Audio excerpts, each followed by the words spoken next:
Okay, so in today's video we're going to take a look at a product that I've recently purchased, and this is the Tactacam, which is the two devices here. Which one is a sporting camera, and the other one is obviously the kind of a scope adapter that you can put on your rifle.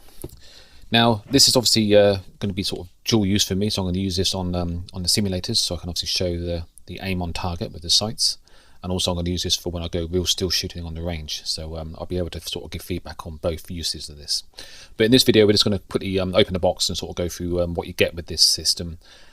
You can buy it as a complete set, I believe. There's various different types. You can I'll put a link in to the website in the description of this video, but you can actually get this as a single unit that contains both the scope connector, or the scope adapter rather, and also the sporting camera.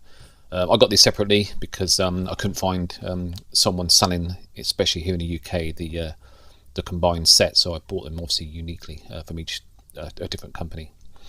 Okay, so let's take a look then. So first of all, we'll have a look at the camera. So obviously this is the Tactacam version 5. This is the wide-angled one, so the ultra high-D sporting camera.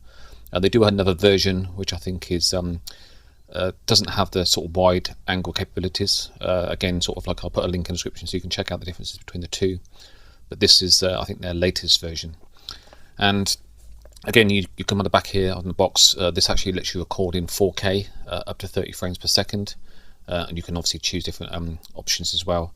You have a 2.5 hour recording time on a single charge.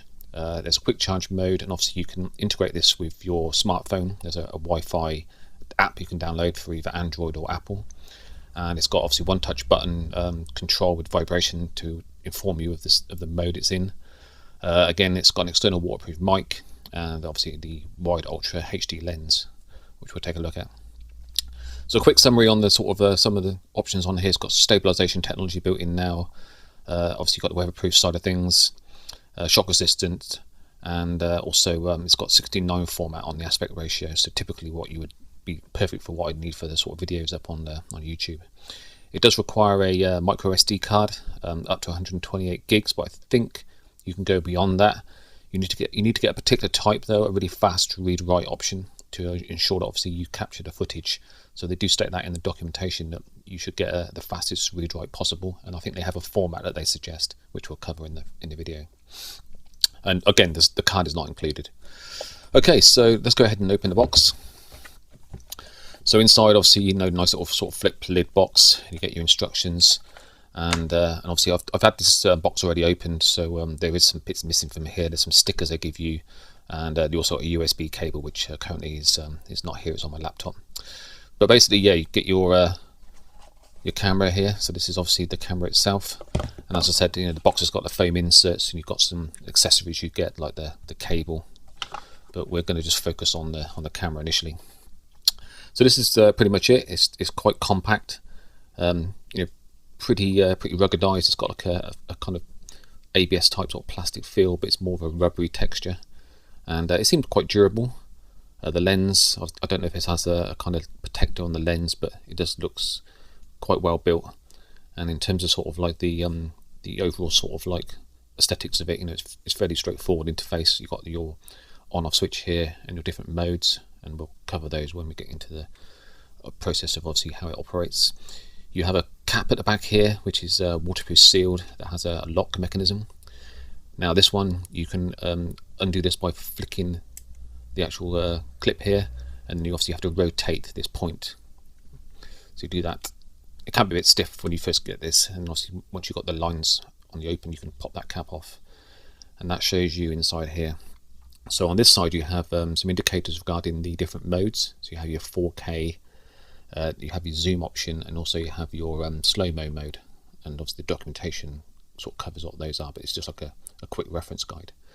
And then in the back here you have your battery, which again you can pull out. So this is your lithium battery here. So this one, standard sort of LiPo battery, and that gives you 2.5 hours, I believe, of runtime. And that slots in here. The only gripe I got on this is that it doesn't have a catch, so it's literally just in. And when you're charging this, you use a USB charger to charge it, but you have to make sure the battery is obviously seated properly. And it does have a tendency, it just literally pops in, and there's no clip. It's just interfacing, I guess, on these little gold contact plates within the housing. So you need to make sure, obviously, when you take the cap off, whatever, that you've pushed this battery in as far as it goes, put it in charge, whatever, and then just make sure the lights are showing, and obviously just make sure that it doesn't disconnect. I mean, I think that's a bit of a kind of design flaw there. It'd be nice if you had a little catch on here that you could lock the battery in place. Just having it sat there free floating, I think is probably a bit of a mistake. So also here you have your memory card. I'll just pop that out, show you that quickly.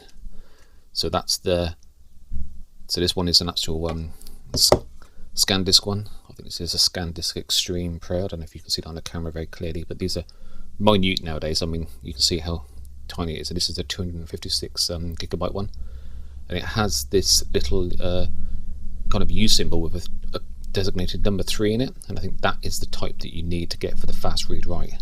Again, I don't know if you can see this clearly on the video, but again, you know, it's just amazing how these how these memory cards are becoming so small these days. So let's just put that back in. You have a certain orientation to make sure it goes in, and then you've also then got the USB connector here. So that's obviously for your charging and also your downloading of your images, or your footage rather. Okay, so again, put it back on. You line up the dot here with the unlock, and then rotate it. Again, it's a bit fiddly at times, and then you can just lock it in place. So that's now nice and locked for sort of weatherproofing. Okay, so let's have a quick look at the documentation. So I'm not going to go through this in detail, but you get quite good documentation here. It kind of walks you through the Microsd requirements. So it talks about obviously the different options here. So it shows you ScanDisk and Samsung, and there's also an actual Tactacam version of the memory card that you can buy if you can get access to one of those. Probably available in the States. I haven't seen one here in the UK, but it does talk about obviously what you really need to look out for in terms of obviously sort of buying this, and it does show that little symbol there that I mentioned, that one that has that kind of U symbol with a number 3 in it, which is the speed quality for best results on using this. And then going on, you have your sort of normal sort of stuff regarding the different types of Tactacam available. So this is the version 5 wide angle. You have your solo Wi-Fi one here, and it covers information regarding obviously the charging, the usage of this in terms of operational modes, and it goes through sort of like features regarding sort of additional settings that you can adjust within the firmware of the camera from the actual app itself, and obviously your different modes. So you have your green mode, which is general filming low light. There's a blue mode, which is zoom mode, and then there's a light blue slow-mo mode, and we'll cover that when I show you when we power it up. And there's actually also a remote control feature or device with this, which you can get. I typically run it through the smartphone, but you can get an independent remote control as well for this. And yeah, so pretty detailed instructions here in terms of obviously Mac or PC use, and also obviously where to go and find the actual smartphone app if you want to go that route. And then obviously it talks about sort of like playback contents of the videos, and obviously sort of what formats are supported. And then obviously you have your information regarding charging, and I think finally in here you have your troubleshooting. So if obviously things don't work out right, you can check out that. And they also throw in this little card here, which is just like a fast guide setup card. So that's quite handy. Just again, you can see there that it talks about these symbols or these marks for the different classification speeds of some of the memory cards, and you're typically looking for this U3 like symbol. Okay, so that's pretty much the instructions there. So let's go ahead and power this up. So to power it up, you would literally just go ahead and push this button here. You can see it go green. That will initiate, and you have your LEDs here to show your battery level. Now, once it obviously is powered up, it instantly goes into recording mode. Now, I did find that a bit weird because it's sort of, you power it up, and before you even make any adjustments like connecting it to your app on your smartphone, you're automatically recording straight away. To stop that, you press the button again, and it will go into pause mode, and it'll be a solid green light. And now you can obviously go and modify things. So this mode is the green mode we spoke about, and then if you press it one more time, it will go into the blue mode, which is the zoom mode. So essentially you'll just zoom in the image, and then if you press it one more time, it'll go into a light blue mode, which is the slow-mo mode. Now I haven't played around with these yet. I've only really used this out of the box just to see what the footage was like, and I had it in the standard sort of like regular wide angle mode. And the quality, I mean the 4K quality is amazing. I mean it really is pretty crisp. Now typically sort of like obviously these can be used as well, rather than using them for what I was intending to use them for, which is just to have a see-through of the scope for where I put the reticule on the target, and obviously have that record that action. You can get attachments for this to put onto your rifle, so you can obviously sort of like just use it as a regular camera viewing whatever you're doing. And I think you can actually obtain those. I don't know if Tactacam do mounts for that, but again I'd have to put a link in the description if I can find those sort of things. If you want to go into connect this now to your smartphone, what you would do is you would keep it in the pause mode, so non-recording, hold down this mode, and you should see a little blue light appear here after 3 seconds. So you can see that little blue light there. So that's now in what is called Wi-Fi mode, which lets you connect your smartphone to this camera, and then you can use the app. So that's pretty powerful, because you can then obviously have footage from the camera real time, and you can go in and modify the settings. You can also modify what mode you want to be in, and you can stop and start recording. So pretty cool. But yeah, so I mean overall, I think it's a pretty compact device. I'm gonna hopefully get some footage of this when I'm on the simulator, and also when I'm on the range. And to power it down, you just obviously hold down the power button, and it will then just shut down. So yeah, overall looking pretty interested obviously to see how this performs. So let's go ahead and look at the adapter. So let's drop this to one side a second. So the actual Tactacam adapter, or the sort of film through your scope as they got here. Again, this obviously uses your scope's magnification to film what you actually see through your scope. This is the kind of key focus for me for when I'm shooting obviously on the range and simulators, to be able to show the reticule on the target.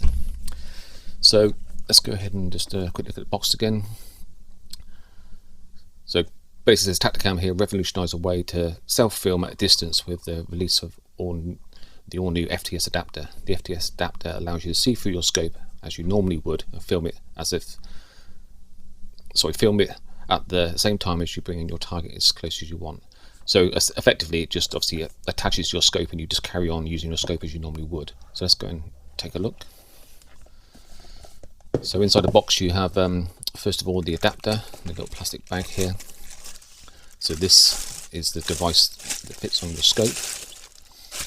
So you can see here, so this will be the viewfinder you'll look through, and this housing here has a number of adapters you can fit over a scope, and then the camera itself will fit into this side, and it uses some mirrors and obviously to transfer that image as it comes through to your vision, and also then obviously passes that across to the camera, so you see an uninterrupted view through the viewfinder here, looking at your scope and you normally would, and then the camera gets that image redirected 90 degrees and then back into the camera.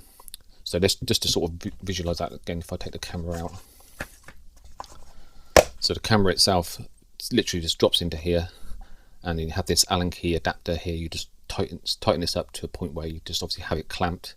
Again, you don't want to over tighten, but it sits in there, and this would obviously be attached to your scope. And what I'll do is I'll set this up on my rifle to see how this looks, but this attached to your scope, and obviously you can then basically go ahead and just shoot as you normally would, and the camera's capturing that footage. So pretty cool little device. I mean, it's got like a rubberized mount here. This section is all metal. It feels quite durable and weighty. I mean, there's a lot of glassware in here, I guess, so you probably want to be very careful not to drop this, and it does look, pretty well built, so it'd be quite interesting to see how this works. Additional in the box, because obviously the question that I had in my mind was, will this fit my scope? And obviously they've thought of that as well. So in the bottom here of the box you have a number of these kind of like adapter rings. So I'll bring them all out so you can see what they provided. They provide quite a number of these. So these adapter rings, they're all numbered and they're kind of connected together, but you can see they're basically just essentially a kind of a ring that has a slit through it, so you can obviously, it has some flexible movement, and they're all different sizes, and they give you quite a number of these, so you can literally pick the one that you want. And how you would work this is that this would slide over your scope, so this end would go on the scope, this end, so the number end would go onto the scope, and then the actual adapter itself would literally slide into that point, and then you clamp down on that. So you can imagine your scope, however your scope ocular would be in terms of size, you'd pick the relevant adapter and then obviously drop that in, and then you pinch it up on here, which would then clamp onto your scope, and this plastic would obviously protect your scope rather than having the metal clamping against it. So yeah, pretty good sort of like setup. And again, as I mentioned, they give you numerous adapters, so I'm sure it'll cover everything. I've got a number of scopes, from scopes on my 308, my 223, and also a scope on my little 22 rimfire. So all of these, obviously, I've used Vortex scopes predominantly, so, and they do have kind of a very similar scope ocular end. So hopefully, there's going to be no problem with this. But it does look like they've given you quite a wide range here, so you shouldn't really have a problem. Okay, so that's pretty much the Tactacam setup. So what I'll do is obviously I'll get the setup on the rifle and show you how that all gets set up and then we'll do a couple of shots on the simulator to sort of see how this looks. Okay, so now we have the rifle on the bench here. So this is a Schmeiser 223 AR. I got the Vortex Strike Eagle 1x6x24 scope. This one has the kind of thumb wheel zoom collar here, which obviously has the easy sort of like easy grip bar. Now what we're going to do is we're going to fit obviously the adapter to this, but I'm going to mention that obviously this particular zoom bar does obviously come into play when you fit the adapter. You have to be aware of obviously sort of which side you're going to fit the adapter, so whether you're having the camera on the left or right, and why this obviously becomes an issue, which I'll show you in a second.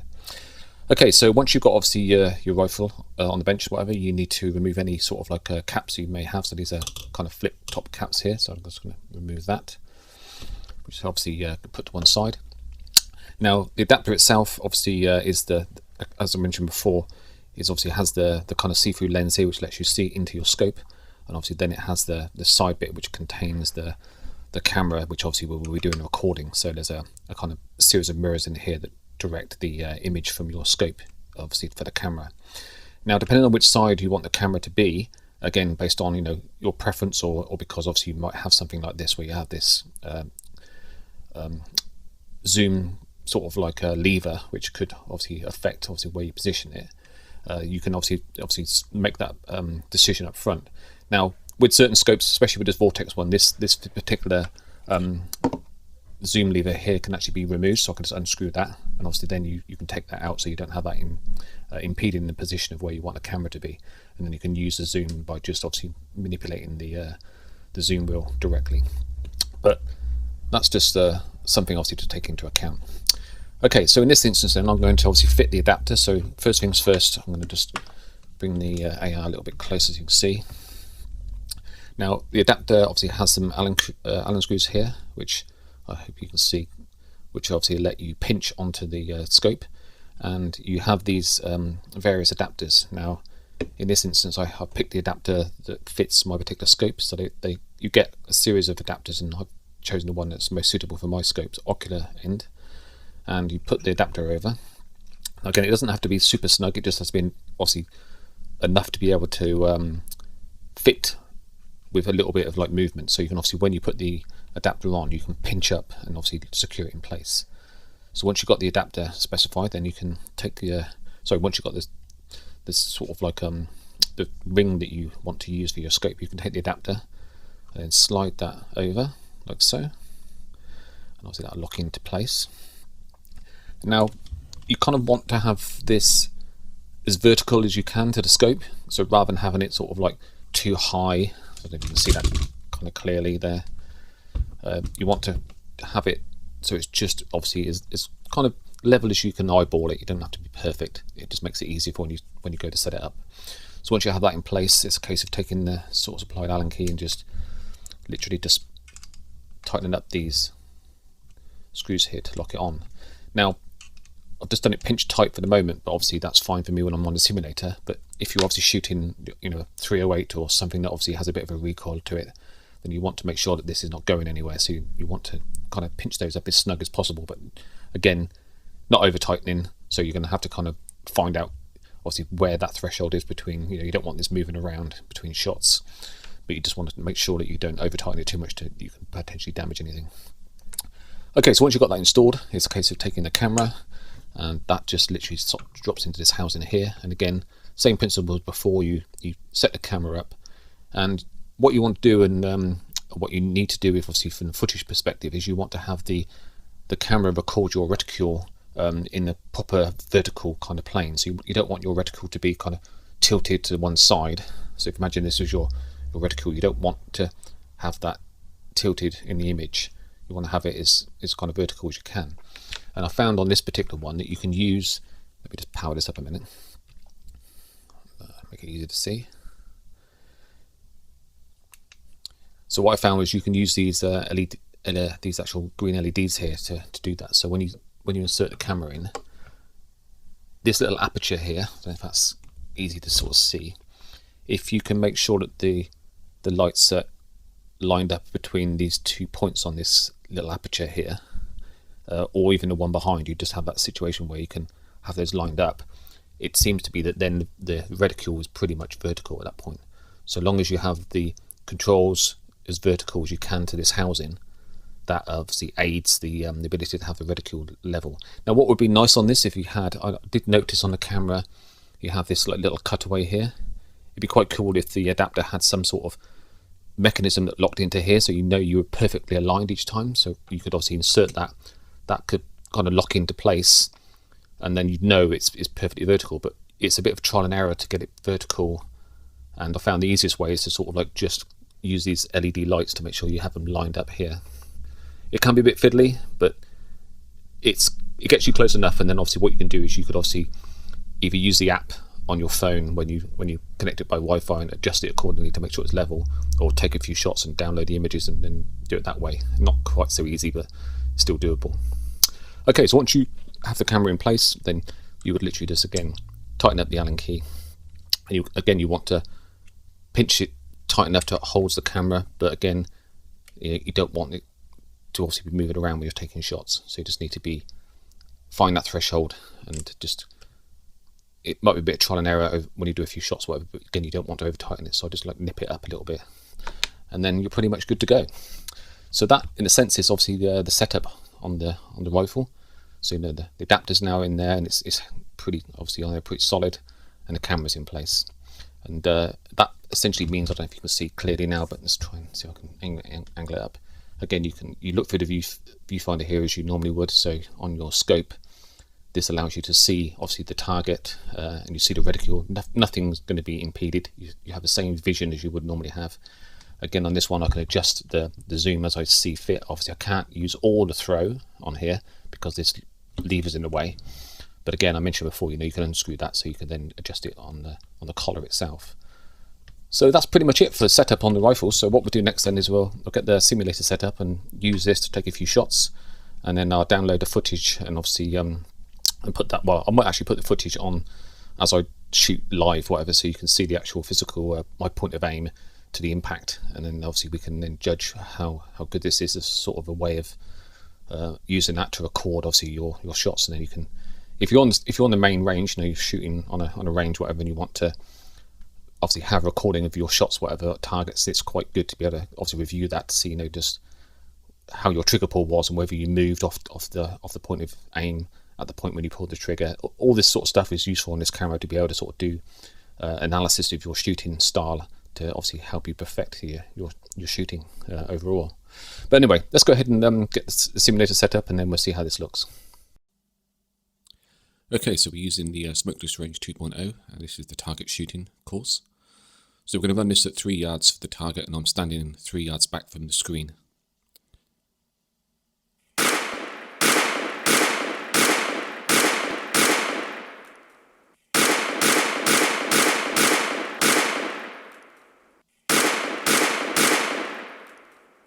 Okay, so yeah, you don't notice the camera's there. Obviously looking through the scope, it's obviously there's no change to the view.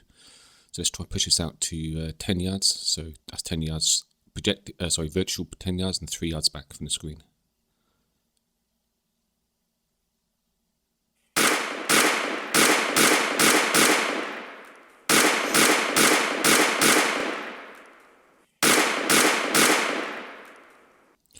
Okay, pretty good. So let's try this at 20 yards virtual. And again, I'm standing 3 yards back from the projector screen.